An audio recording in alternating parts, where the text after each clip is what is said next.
Assalamualaikum warahmatullahi wabarakatuh. Jumpa lagi dengan saya Muhammad Alwin Abdillah di channel YouTube Alwin Abdillah, channel yang bertujuan menebarkan kebaikan kepada siapapun setiap harinya. Nah, bagi para audiens yang baru pertama kali mengunjungi channel ini, jika tidak keberatan untuk menekan tombol subscribe, like, tekan lonceng, serta share ke teman-teman kamu agar saya tambah semangat untuk memperbaharui konten-konten terbaru yang pastinya menarik dan sangat rugi untuk dilewatkan. Nah, pada kesempatan yang berbahagia ini, kita akan mengkaji kajian fikih jinayah ya, dan akan meneruskan kajian fikih jinayah sebelumnya. Nah, ikuti terus ya, karena pembahasan ini sangat menarik dan sangat rugi jika dilewatkan. Nah, pembahasan kita pada sore yang berbahagia ini adalah al-liwat, ya, al-liwat atau yang kita kenal dengan istilah homoseksual. Nah, di kajian fikih jinayah ini kita akan membahas bagaimana hukuman had bagi mereka-mereka yang melakukan perbuatan keji ini. Nah, sebelum itu kita akan membahas terlebih dahulu definisi liwat dan pensyariatan had liwat yang ada di dalam Al-Quran dan hadis. Nah, liwat di dalam bahasa Arab adalah fi'lul fahisyah kama fa'alaha qaumul Lut. Ya, yang dimaksud dengan liwat atau homoseksual adalah perbuatan keji yang dilakukan oleh kaum Lut. Ya. Naqul la tarrajul birrajul, artinya seorang laki-laki menyetubuhi laki-laki yang lain. Dengan kata lain, memasukkan kelaminnya ke dubur laki-laki yang lain. Nah, bagaimana Al-Quran menyikapi perbuatan keji ini? Allah Subhanahu wa Ta'ala berfirman di dalam Al-Quran pada surat Al-Ankabut ayat ke-28. A'udzu billahi minasyaitonir rajim. Bismillahirrahmanirrahim. Walutan idz qala liqaumihi innakum lata'tunal fahisyah ma sabaqakum biha min ahadin minal alamin. Shadaqallahul azim. Di dalam ayat ini Allah berfirman, wahai kaum Lut, wahai Lut, katakan kepada kaummu bahwa sesungguhnya mereka telah melakukan sebuah perbuatan keji yang belum ada seorang pun sebelum mereka melakukan perbuatan tersebut. Nah, jelas ya, jelas sekali audiens semua bahwa kaum Lut, ya, kaum Nabi Lut adalah orang-orang yang pertama kali mempraktekkan perilaku seks menyimpang ini, yang mana hal ini belum pernah dikenal atau belum pernah ditemukan pada kaum-kaum terdahulu. Nah, bagaimana hadis menyikapinya? Rasulullah Shallallahu Alaihi Wasallam bersabda, la'anallah sab'ah min khalqihi min fawqi sab'i samawat. Ya, Allah Subhanahu wa Ta'ala melaknat 7 golongan daripada makhluknya dari puncak langit yang paling tinggi, ya, dari 7 lapis langit yang paling tinggi. Nah, di atasnya paling puncak. Nah, dari situlah mulainya laknat Allah kepada mereka ini. Dan ternyata hadirin, salah satu daripada 7 golongan makhluknya yang Allah laknat sedemikian rupa adalah mereka-mereka yang melaksanakan atau melakukan praktek menyimpang liwat, yaitu melakukan hubungan homoseksual. Nah, Rasulullah Shallallahu Alaihi Wasallam juga pernah bersabda, mal'unun man amila amala qaumul Lut. Ya, terlaknatlah orang-orang yang mempraktekkan apa yang dipraktekkan oleh kaum Lut. Nah, jelas ya, jelas para audiens semua, para hadirin wal hadirat semua, bahwa Islam ya sangat-sangat mengecam, sangat-sangat mengutuk perbuatan keji ini, karena pada dasarnya perbuatan keji ini memang tidak berjalan sejajar ataupun ditolak oleh mereka-mereka yang memiliki akal sehat. Ya, memiliki akal sehat dan masih waras, ya, kebiasaannya memang tidak akan pernah melakukan perbuatan ini. Nah, ini juga bisa kita lihat ya. Kita bisa lihat analoginya dari binatang deh. Ya, binatang saja itu pada dasarnya kita akan menemukan binatang jantan akan condong atau menyukai binatang betina. Nah, hanya dalam beberapa kasus-kasus saja ada binatang jantan yang mau mengawini binatang jantan lain. Nah, ini adalah hal yang menyimpang dan sangat jarang ditemukan. Nah, binatang saja ya, pemirsa, binatang saja condong atau menyukai lawan jenisnya. Konon lagi kita manusia yang termasuk ke dalam makhluk yang paling sempurna yang Allah ciptakan di atas permukaan bumi ini, otomatis seharusnya kita juga condong kepada lawan jenis kita. Nah, dari itu Islam memberikan kecaman dan memberikan ketentuan yang cukup ketat terhadap mereka-mereka yang melakukan perbuatan menyimpang ini, ya. Nah, lewat apa? Lewat diberlakukannya hukuman had bagi mereka-mereka yang melakukan perbuatan ini. Nah, hukuman had yang seperti apa yang wajib diberikan atau diberlakukan bagi mereka-mereka yang melakukan perbuatan ini? Nah, di sini kita akan bahas sama-sama. Nah, ulama berbeda pendapat para audiens sekalian terkait hukuman had bagi pelaku liwat.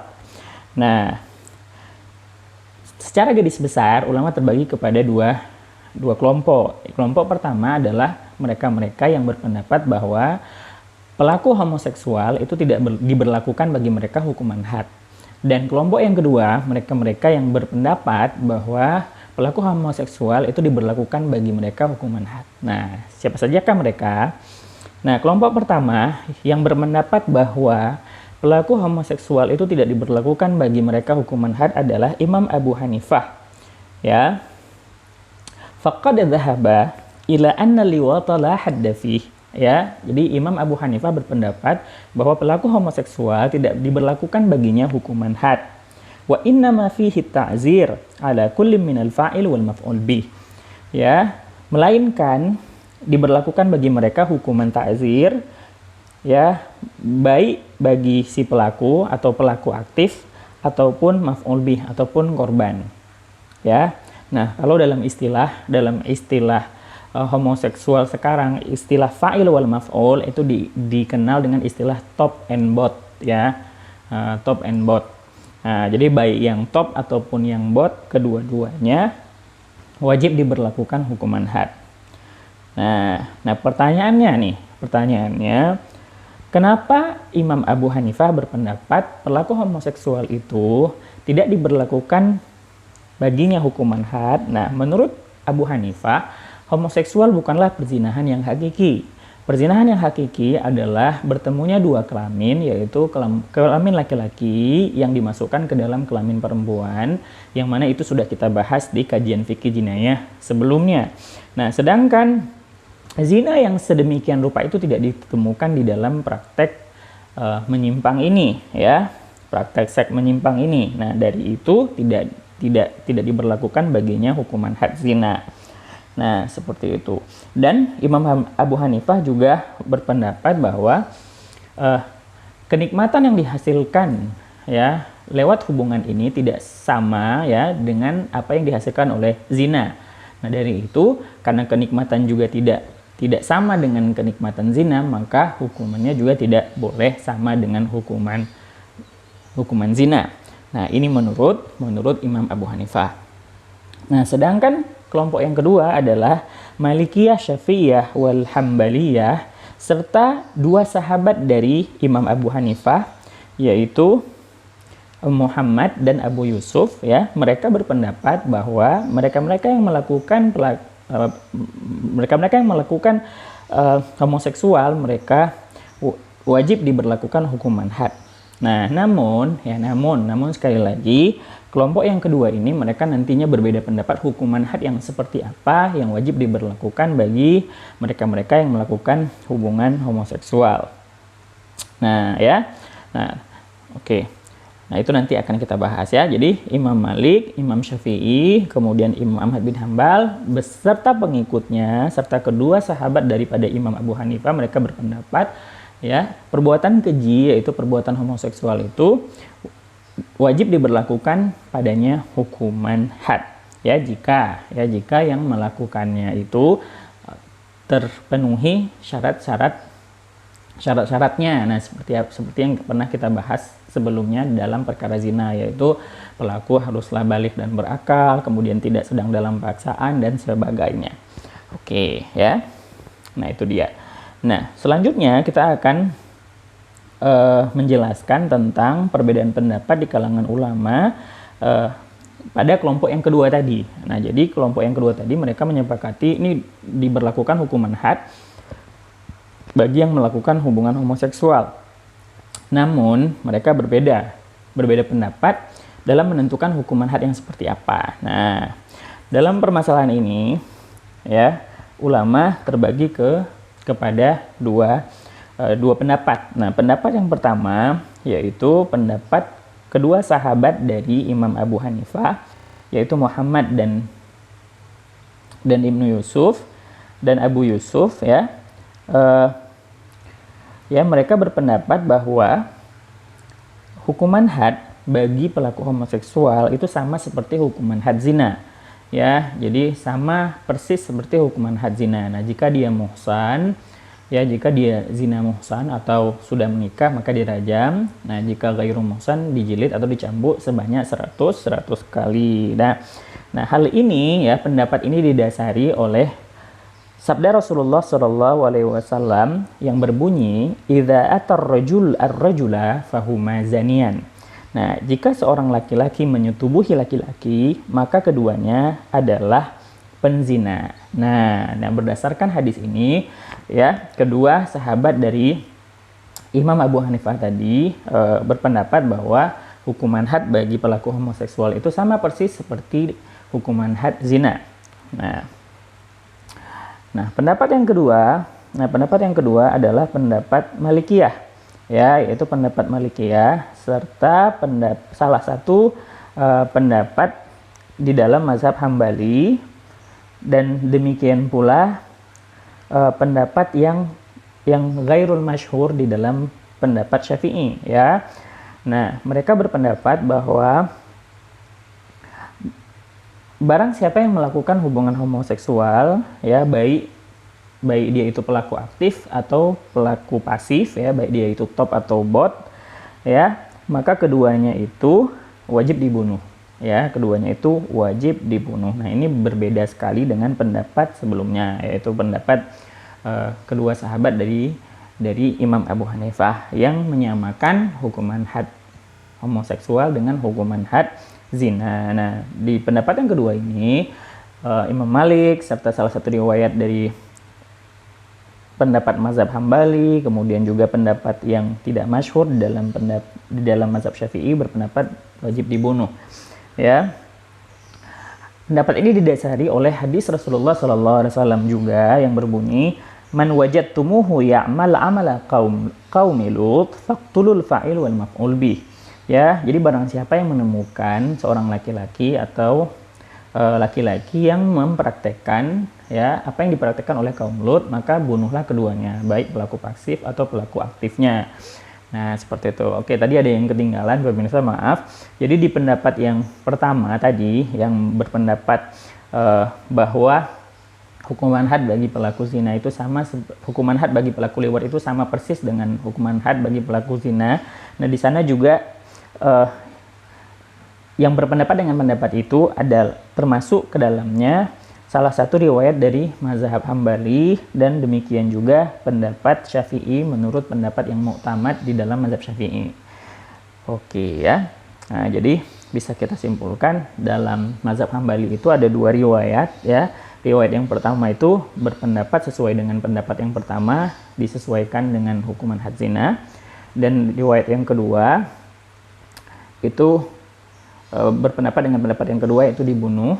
Nah, begitu juga mazhab Syafi'i, ya, pendapat yang mu'tamad atau yang kuat itu sesuai dengan pendapat pertama, yaitu sesuai dengan hukuman had zina, jadi hukuman had liwat seperti hukuman had zina.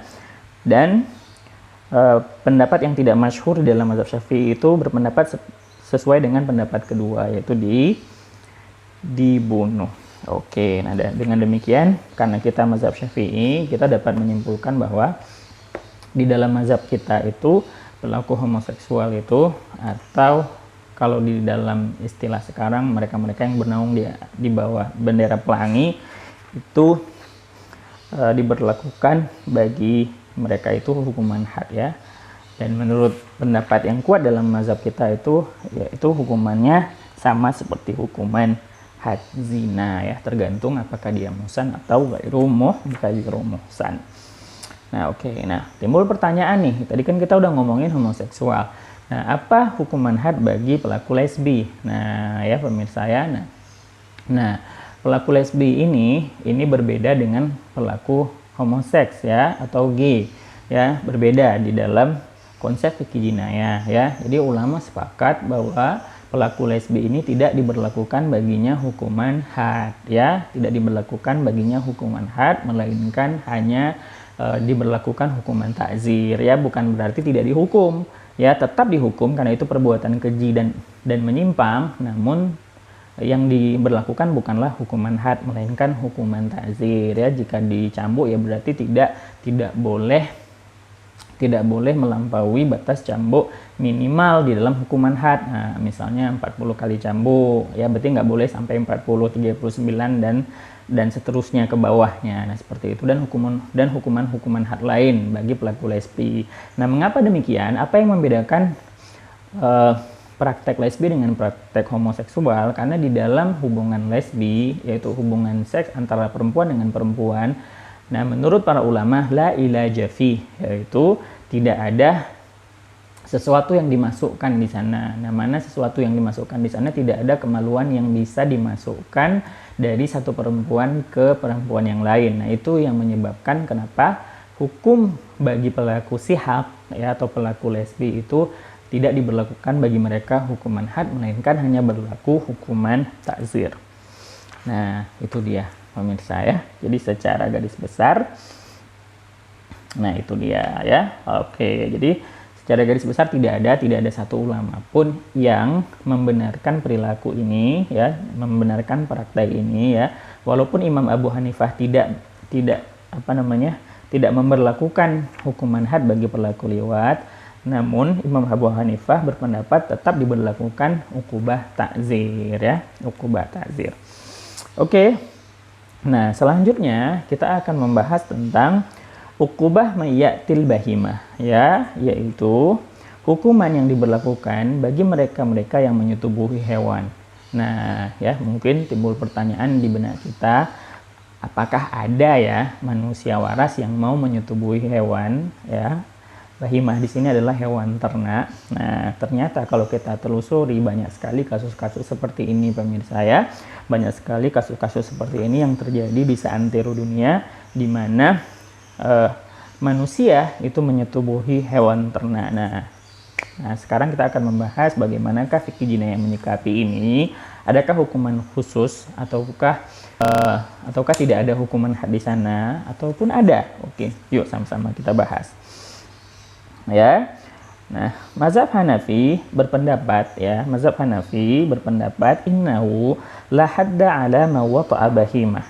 Ya, jadi Imam Hanafi berpendapat tidak ada hukuman had bagi mereka-mereka yang menyetubuhi hewan ternak. Nah, ya, kalau kita flashback sedikit tadi ya, ini sedikit ada korelasinya, ada koherensinya di mana Imam Abu Hanifah tidak memberlakukan hukuman had bagi perilaku homoseksual. Dan di sini juga Imam Abu Hanifah beserta para pengikutnya juga tidak memberlakukan hukuman had bagi mereka-mereka yang menyetubuhi hewan ternak ya.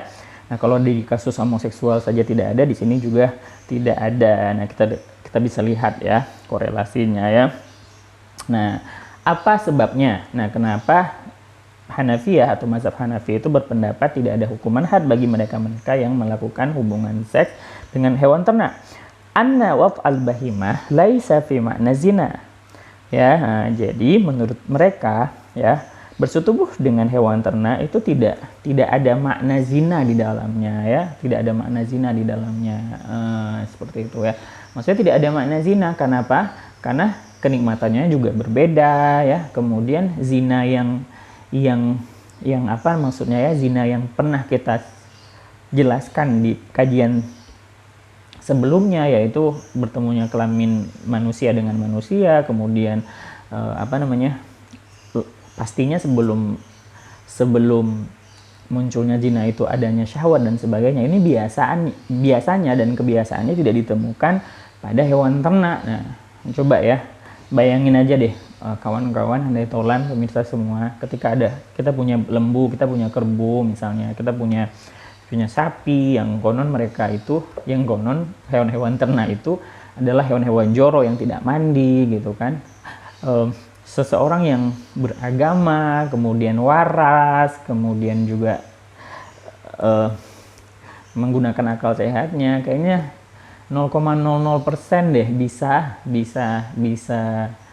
bisa horny ataupun bisa bersyahwat ketika melihat hewan-hewan ternak tersebut. Hanya mereka-mereka yang memiliki kecenderungan yang salah saja ya. Oke.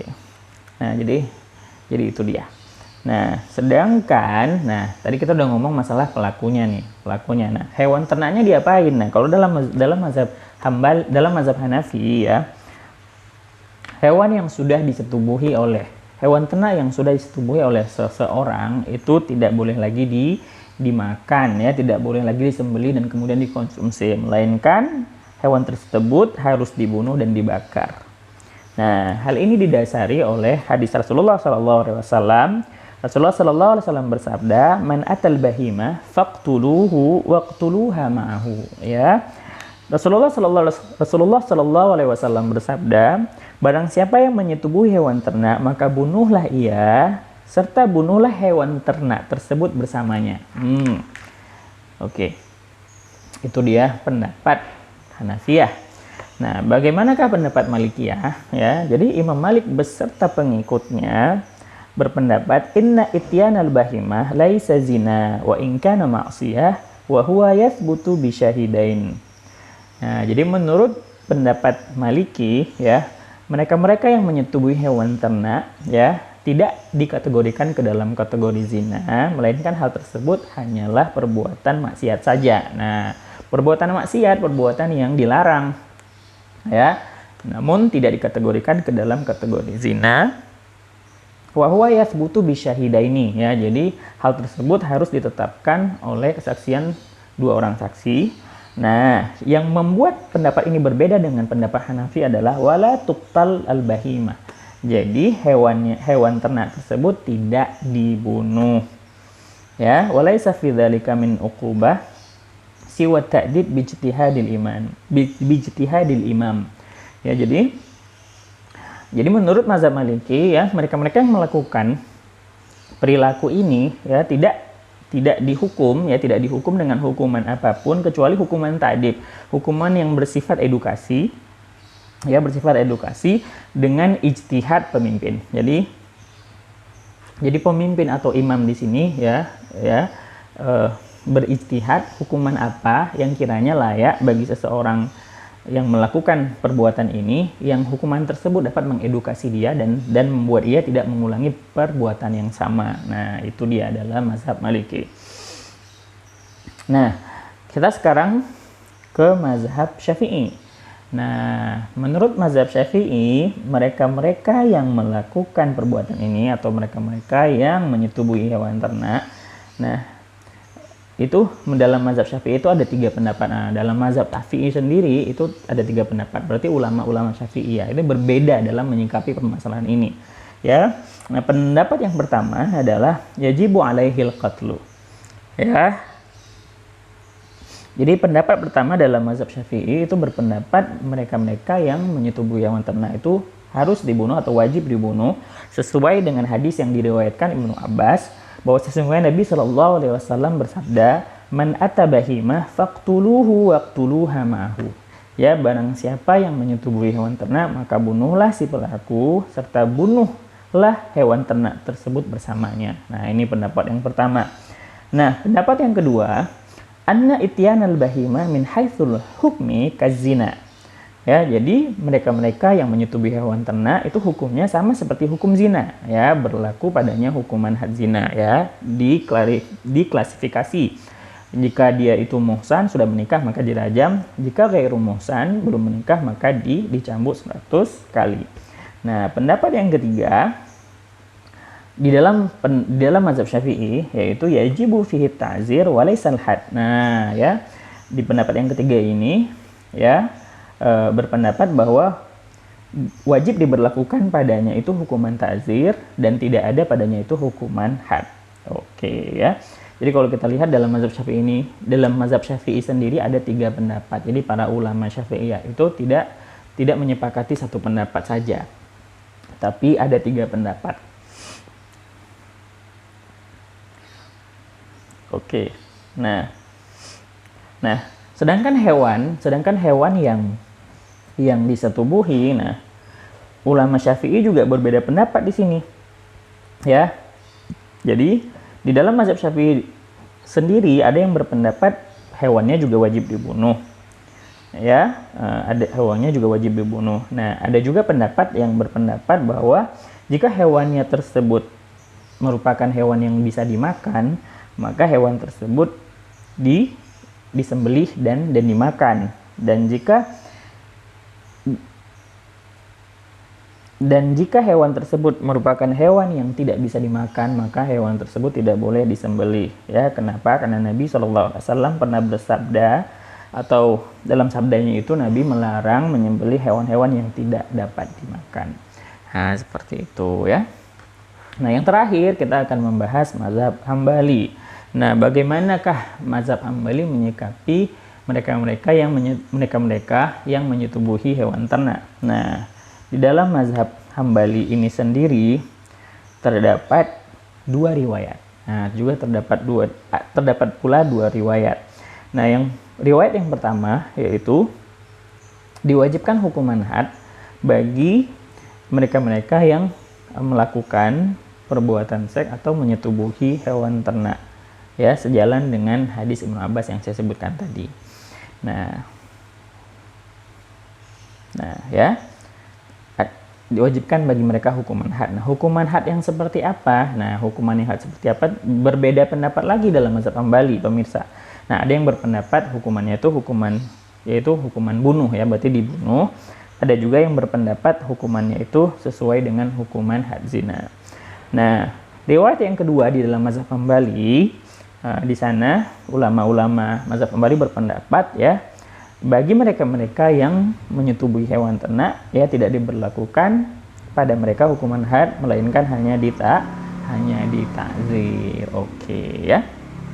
Nah, itu dia tadi pembahasan kita terkait tentang hukuman had bagi pelaku liwat dan hukuman had bagi mereka-mereka yang menyetubuhi hewan ya, hewan ternak atau hewan-hewan lain ya.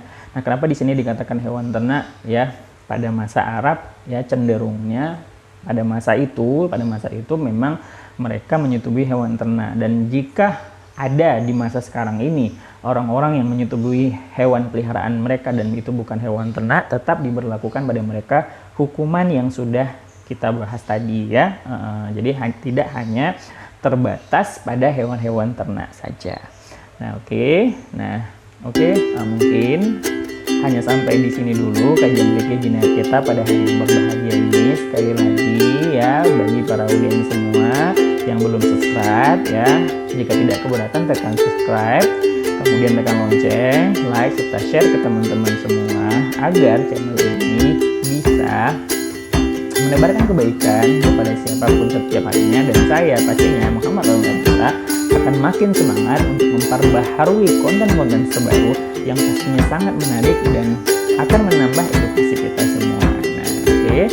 Mungkin sampai di sini dulu perjumpaan kita sore ini ya. Jumpa lagi. Ilal liqa. Wassalamualaikum warahmatullahi wabarakatuh.